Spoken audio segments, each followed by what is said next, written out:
Hey guys, this is Dr. Hub. In case you haven't subscribed, please do subscribe for updates. GI tuberculosis, and we're looking at specifically the barium studies. So in this illness, the earliest feature. So what is the earliest feature? The earliest feature is going to be the spasm. So earliest feature is nothing but the spasm, and there is also the hypermotility. So there is spasm along with hypermotility.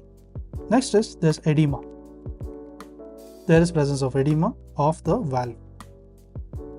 So there is spasm with hypermotility. There is also the edema of the valve. Next comes the thickening of the valve lips. So there's thickening of the valve lips. So there's thickening of the valve lips. There is narrowing of the terminal ileum.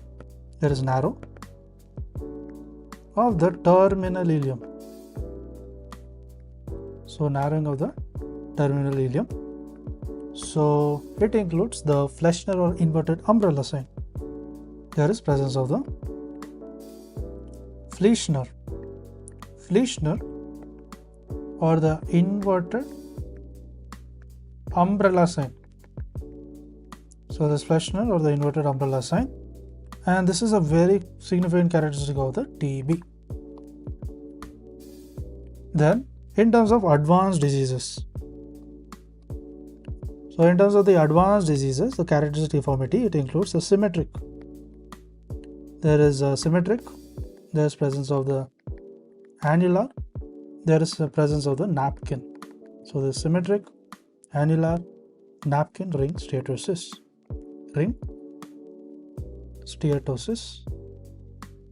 And also the obstruction of the shortening and pouch formation.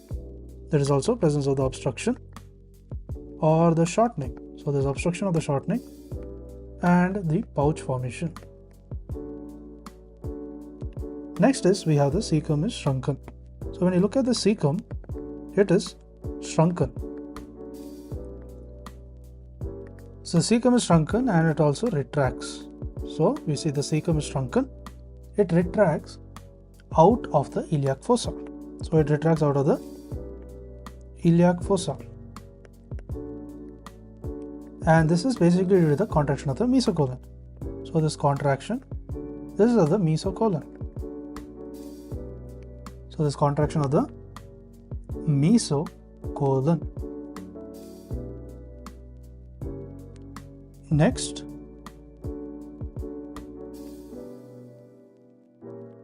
so the cecum was shrunken and it was retracted, and contraction of the mesocolon, this is nothing but the pulled out cecum. So it is commonly known as the pulled out cecum. Now let's look into the other parts. So there was a loss of the iliocecal angle. There is loss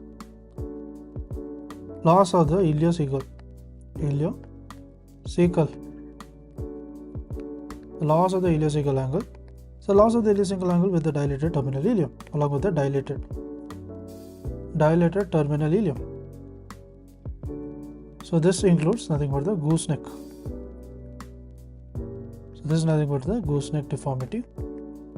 Then looking at the narrowing of the terminal ileum. So in terms of narrowing. So narrowing of the terminal ileum. So this is basically due to the irritability as well as along the shortened rigid cecum. So this is basically the Sterling sign. This is nothing but the Sterling sign.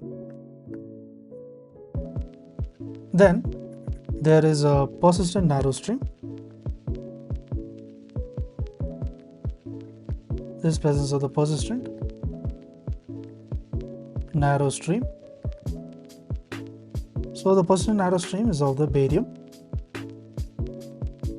So this is in the bowel. It indicates the stenosis.